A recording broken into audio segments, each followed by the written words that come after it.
My name is Burke Hedges, author of the best-selling book, The Parable of the Pipeline.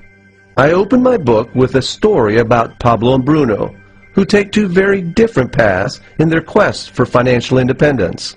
What you're about to see is the delightful animated story of their adventure. So, sit back, relax, and enjoy the life-changing lessons in the Parable of the Pipeline.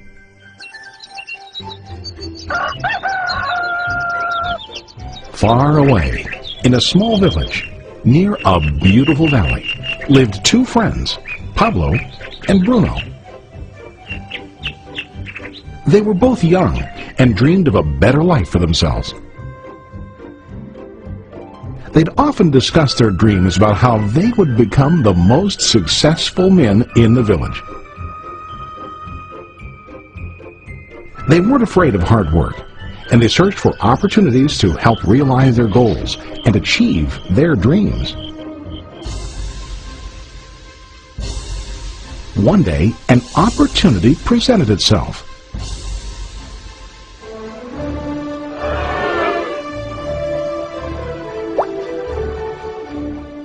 The mayor of the village decided to hire two people to bring water from a spring up on the mountain, across the valley, back down to the village.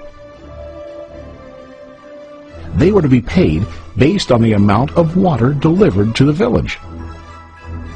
Bruno and Pablo enthusiastically got to work. Every day, from morning till evening, they carried buckets to and from the spring. They worked hard, carrying water to the village. In the evening, they'd return home with their day's wages.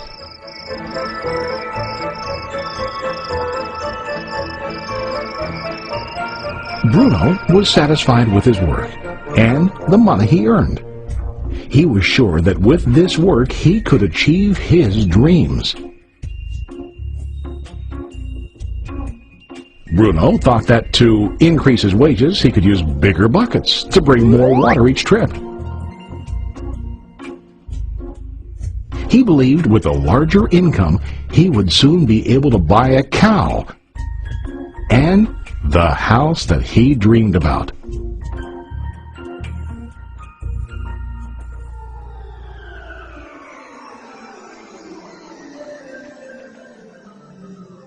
Now Pablo was not satisfied. At the end of the day, his back and hands ached, and he was exhausted. He was looking for an easier way to earn more. One day an idea occurred to Pablo. He imagined building a pipeline to deliver the water from the mountain spring to the village. With this pipeline, he could get more water to the village without carrying buckets back and forth from the spring to the village. Soon, he got very excited about his idea and began to plan. Pablo, of course, shared his idea with his friend Bruno and asked him to join with him to work on and help build the pipeline. Bruno thought the idea was crazy. All Bruno could think about was what his money could buy today and how to get it quicker. He felt that building a pipeline would slow him down and delay him in achieving his goals. Instead, Bruno got bigger buckets and went more often back and forth, fetching water. He was sure that with this method, he could make more money. Pablo decided to build the pipeline on his own. He understood that it would not be easy to build, and it would take time to complete the pipeline. Pablo knew that it could take several years to finish, but he set his mind on his goal. Every day he worked and carried water like before. But on weekends and during his spare time, he worked hard to dig in the rocky soil and build his pipeline. In the first month, there was little to show for his work.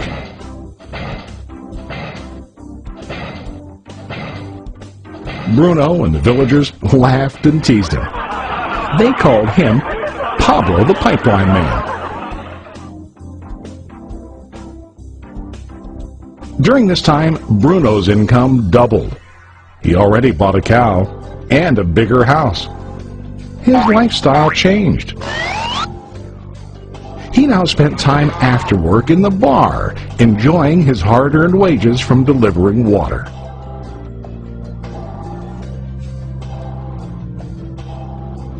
What Bruno didn't realize was that his body was starting to stoop from carrying heavy buckets every day.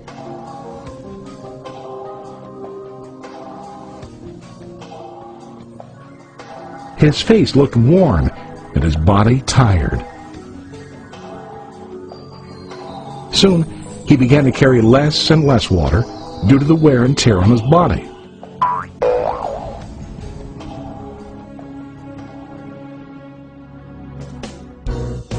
Month after month, Pablo worked. Soon a year passed, and then a second year. Finally, Pablo finished his pipeline. He now used his pipeline to deliver water to the village instead of carrying buckets. Pablo was now earning more money than ever before. The water continued flowing to the village, while Pablo wasn't working. While he slept and ate, the water flowed.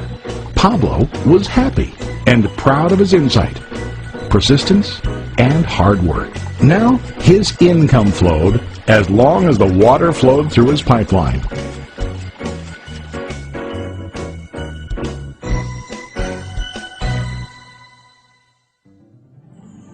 The story of Bruno and Pablo is a reflection of life. Their jobs symbolize what most people do to earn money. Bruno gets his money using buckets. He goes back and forth, carrying his buckets from the spring to the village in exchange for money. To increase his income, he either has to go more frequently to the spring or to use larger buckets. It's common in real life to increase our income by working harder. For example, working overtime or getting a second job. We also increase the size of our buckets by accepting a higher paying position, which often includes spending more time on the job. Most of us exchange time for money like Bruno.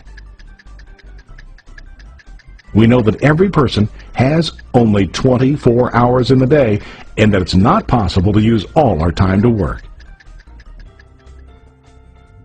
The most difficult time comes when we can no longer exchange time for money due to age, health, or other reasons. Then, our income stops. Now let's review what Pablo did.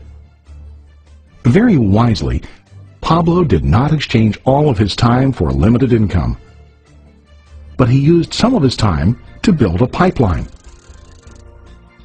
He knew that the pipeline would bring ongoing income as long as the water flowed. An ongoing income that multiplied the time he worked each day.